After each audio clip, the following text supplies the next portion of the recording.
Приятели, виждаме огромна активност под клиповете за училище. Затова съберете 10 000 коментара и публикуваме четвърта част. Приятно гледане! Училище. Епизод 3. Решили кой ще дойде на рождения ти ден? Да, само са ученици. А Сергей ще бъде ли Да, там? не го поканих. А нали не сте приятели? Ами съучениците казаха, че няма да дойдат без Сережа. Все едно той ви е най-важният. Не знам, мамо, поканих и Наташа. Новата? Да, тя е добро момиче. И какво, харесва ли ти? Ех, мамо. Какво, мамо? На мен можеш тайно да ми кажеш, харесва ли ти или Ами не? готина е, ще ходим на кино заедно. Още не сте пораснали за кино без възрастен. Мамо. Добре, да ще говорим после. Върви по-добре да подредиш, че скоро ще дойдат гостите. А вкъщи бъркотия. После ще кажат, че майка ти е Добре. немърлива. Готово, надявам се да бъде най-хубавият ми рожден ден. О, ето ги и децата. Тима, гостите дойдоха, върви да посрещнеш. Идвам, мамо, идвам. Честит рожден ден! Честит рожден ден! И какво, даже и подаръци сте донесли? Честит рожден ден, малък! Много благодаря, хора. И на те благодаря, Сережа. Благодаря, че ни покани. Благодаря, че дойдохте. На мен ми казаха, че ще има як купон, затова дойдох. Купон? Здравейте, деца. Здравейте! Хайде, настойте на прага, събувайте се и влизайте на масата. Да, влизайте, всичко е готово.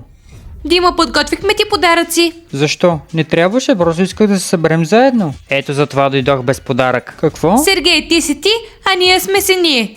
Дима, знам колко обичаш Brawl Stars, затова ето тази възглавница е за теб. Сериозно, това е ворон? Много ти благодаря, Наташа. Знаех се, че ще ти хареса. Еха, какъв подарък! Какво? Дима, това е моят подарък за теб. Благодаря ви много. Много мило. Не разбрах, ще ви чакам ли още дълго? Подаряваха ми подаръци. Е, хубаво, но сега веднага на масата. Хапвайте, не се срамувайте. Благодаря! Дима, майка ти постоянно ли ще се разхожда насам натам? Смисъл? Мислих, че ще си поседим спокойно, без възрастни. Сериозно, нищо не ти харесва. Можеш да си тръгнеш. Не, хора, не дейте да се карате. Ама той започна. Нищо не съм започнал. Наскоро бях на рожден ден при приятел и нямаше възрастни. И какво? Даже имаше гимназисти и шампанско. Детско ли? Какво значение има? Хора, моля ви се, не се карайте. Добре, млъквам. Какво става тук, не ви ли е скучно? Мамо. Какво, мамо? Да пусна ли телевизора? Мамо, може ли за минутка? Какво има? Мамо, може ли да не идваш при нас? И защо това? Искаме да си бъдем сами, вече сме големи. Да не вземат да напусне изобщо дома? Мамо, все пак е моят рожден ден. Добре, щом е твоето рожден ден, няма да ви преча. Но, мамо... Извинете. Всичко наред Да, ли? всичко е наред. Дима, ще има ли шампанско? Не знам, има торта.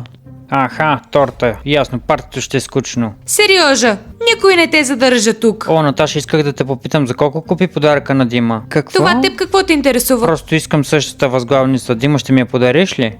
Ами не знам, все пак подаръкът е за мен. Ясно, стиснат Не си. съм стиснат. Сериожа, мълкни вече, писна ми от теб. Хайде, не се карайте. Между другото, Дима, имаш ли колонка? Може да пуснем музика. По-добре не, че майка му ще се кара. Няма да се скара, мога да я пусна. А имаш ли смелост да пуснеш Моргенштерн? Имам. Ха, не ти вярвам, давай, пускай. Добре. Дима, по-добре не дей. Ето. У нас у дома колонката е по-добра. Какво? Можеш ли вече да млъкнеш? Не мога. Дима, пускай Моргенштерн.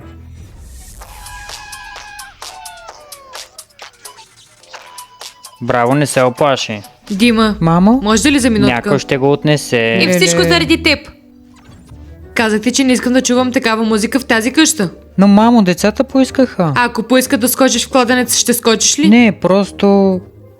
Изключвай веднага, иначе всички да се разотиват. Добре, няма повече да я пускам. Ще ядете торта сега или по-късно? Дай по-късно.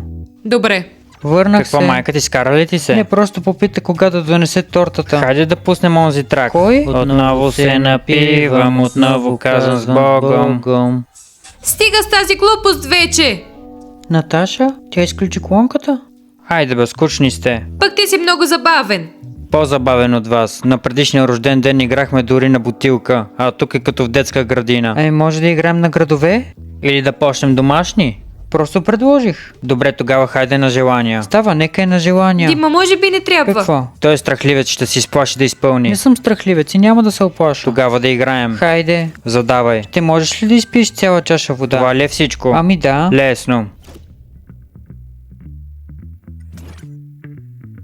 Сега е моят ред да задам. Задавай. Целуни Наташа по бузата. Какво?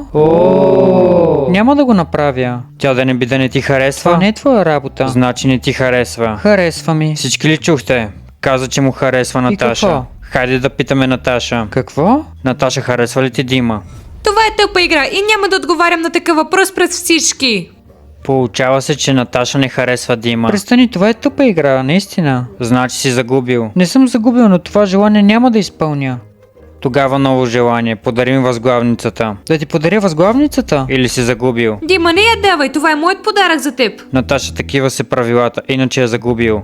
Леле, ама това наистина ми беше подарък. Страхливец, аз победих. Добре, вземи я. Как така? Просто иначе щях да загубя. Аха, значи не си страхливец. Благодаря за възглавницата. Дима, това беше моят подарък за теб. Наташа, Значи играта е по-важна от моите не е подаръци? така. Благодаря за рождения ден, аз си тръгвам. Чао на всички. Наташа, стой! Не си тръгвай. Леле, какво направя сега? Честит рожден ден, Дима! Честит рожден ден, Дима! А защо всички са толкова тъжни? Просто заради Дима Наташа си тръгна. Не лъжи, не е заради мен. Може ли за минутка? Какво се случи? Играхме на желание и той ме накара да му дам подаръка, който Наташа ми даде. И ти го подари? Ами да, не исках да губя. Но разбираш, че постъпи погрешно, нали? Ама иначе щях да загубя. Значи изгуби момичето, което ти харесва, така ли? Ами да, май така излиза. Така не се държат мъжете. А ти си мъж, нали? Мъж съм. Добре, тогава ще поправим ситуацията. Как? Ще направиш това, което ти кажа. Извинявай, ама рожденият ми ден вече почти свърши. Какво, мама, пак те смъмри? Никой не ме е смъмрил. Най-тъпия рожден ден, на който съм бил. Нали така, хора? Защо?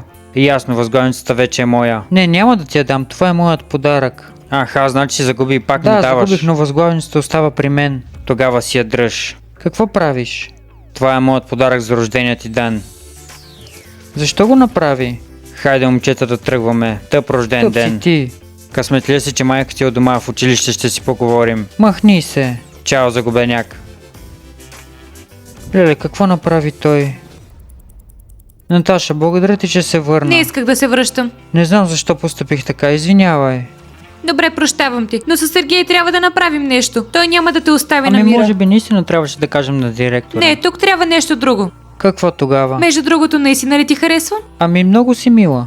А защо тогава не искаше да ме целунеш по Какво? бузата? Ха-ха, шегувам се. Хайде да ядем торта. Все Точно пак ти така, е рожден хайде. ден. Приятели, не забравяйте да се абонирате за канала, да пишете коментари, да дадете лайк и да гледате предишните видеа. Благодарим ви и до скоро!